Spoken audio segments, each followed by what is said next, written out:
अगं काम कसं तुला सांगू का. खरं हे याच्या मागं काय मार्जिन कमवायचं आहे, काय पैसे कमवायचे हा हेतू नाही आहे. हां, प्रोडक्ट चांगलं क्वालिटीचं आहे आणि विश्वास बसला म्हणून केअर करते आहे. ॲक्च्युली काय झालं, त्याच्यामागे एक स्टोरी आहे. माझ्या मिस्टरांचे मित्र आहेत, म्हणजे त्यांची मिसेस ऑब्व्हियसली म्हणजे खूप छान आमचे रिलेशन होते आणि त्या दोघांचं होतं लव्ह मॅरेज.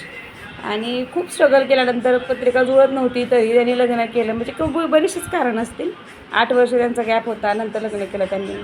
मग नंतर त्यांना एक छोटंसं म्हणजे ते दिवस गेले तिला. त्यानंतर तिला बाळ झालं तर ते प्रीमॅच्युअर डिलिव्हरी झाली आणि मग ते बाळ काचेत वगैरे ठेवलं होतं. मग 3-4 दिवस तिचे हाल व्हायचे. मग बाळाला दूध पाजायला जायला लागायचं, परत रिटर्न यायचे. मग परत त्यांनी 5-6 दिवसानंतर ते बाळ घरी आणलं. पण घरी आणलं आणि त्याच रात्री बाळ ते एक्सपायर झालं. त्यांच्या शेजारी होते राहायला. मग रूम वगैरे यांनीच बघून दिली होती ना ओळखीने. मग त्या दिवशी रात्री त्या बाळाचं म्हणजे फार तिची शॉकड होतं तिच्यासाठी, तिला रडायलाच आलं नाही. मग त्याच रात्री आम्ही तिला दवाखान्यात वगैरे घेऊन गेलो. आमच्या ओळखीचे डॉक्टर आहेत, त्यांच्या हातापाया पडले. मी फोन केला आणि त्या डॉक्टरांना, मॅडम त्या म्हणाल्या की या तिला घेऊन. ते बाळाची बॉडी तशीच ठेवली तिच्या घरातल्यांच्याजवळ आणि मग तिला रिक्षात टाकलं आणि गेलो आम्ही रात्री 2 वाजता त्या मॅडमकडे गेलो. मॅडमकडे जाऊन आलो. मग त्यांनी एक इंजेक्शन दिलं, म्हणजे काय ना गोळ्या दिल्या, गोळ्या खायला लावल्या. म्हटलं तिला हापका बसला आहे, शॉक बसला आहे आणि त्यामुळं तर मग अशातून मग परत तिला कसं तरी कवर केलं. मग नंतर म्हटलं ताज्यात ताजं मीच फोर्स करून तुम्ही लगेच चान्स घ्यायचा आहे, ताजं ताजं बाळ राहून जाईल. 1 महिन्याभराच्या गॅपमध्ये त्यांनी परत प्रयत्न केला, राहिलं बाळ छान. मग नंतर सगळी भरपूर काळजी घेतली वगैरे. नंतर मुलगा झाला सगळं व्यवस्थित चालू होतं. पण ह्या सगळ्याच्या गोष्टीमध्ये आपल्याकडं स्वतःकडे दुर्लक्ष होणं, ॲनिमिक झाली ती, पिरियड्सचे काही प्रॉब्लेम असतील, पण आता आपण ही चर्चाच कशाला करत नाही ना.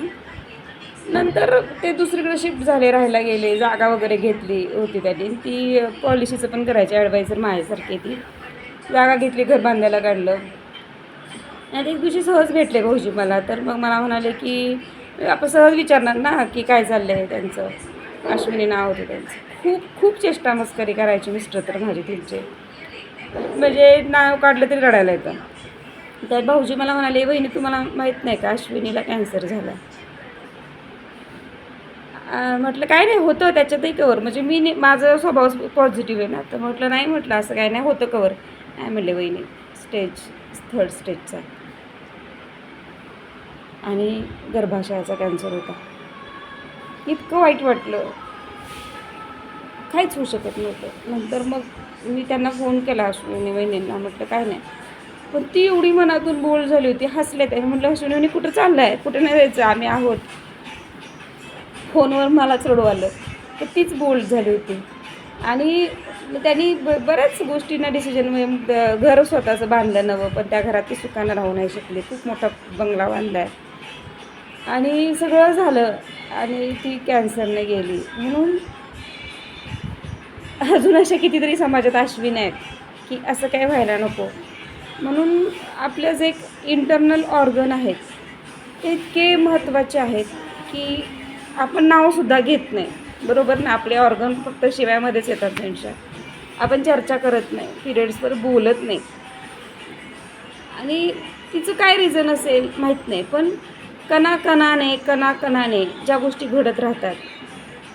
अजून कुठली अश्विनीचं असं स्टोरी व्हायला नको, म्हणून हा हेतू. आणि हे जे बॅडचे येईल, जे पुण्य मिळेल मला, तर ते त्यांच्या आत्म्याला समर्पित, त्यांना स्मरण करूनच दिलं असेल. हेच माझ्याकडून त्यांना गिफ्ट असेल. त्यात जाऊन बरेच आता 5-6 वर्ष झाले असतील, पण नाही विसरू शकत आमच्या गप्पा, त्या आमच्या चेष्टा मस्करी. माझ्यापेक्षा माझ्या मिस्टरांना, म्हणजे त्या एक्सपायर झाल्यावर डेअरिंगच होत नव्हतं जायचं आम्हाला. जेव्हा त्यांना अग्नी दिला आणि त्यानंतर म्हणजे मी ऑफिस सुटल्यानंतर आले घरी, जेव्हा त्यांना अग्नी दिला ह्यांना राहूनच म्हटलं मी की जाऊया आता आपण. आम्ही गेलो नाही बघायला, का तर बघायची म्हणजे बघू शकत नव्हतो. पण अग्नी दिल्यावर तिकडे कुठे माऊलीला अग्नी ना, आम्ही इकडे शाहूपुरीत. पण तिथून रात्री मला घेऊन गेले अश्वताईंना, ते अश्विनी वहिनींना. अग्नी चिता जळत होती आणि आम्ही दोघं फक्त त्याची तिकडं बघून रडत होतो. मग अशी जगात समाजात कुठलीच अश्विनी व्हायला नको म्हणून ही छोटीशी काळजी. हा हेतू आहे बघ हे पॅड्स देण्यामागचा.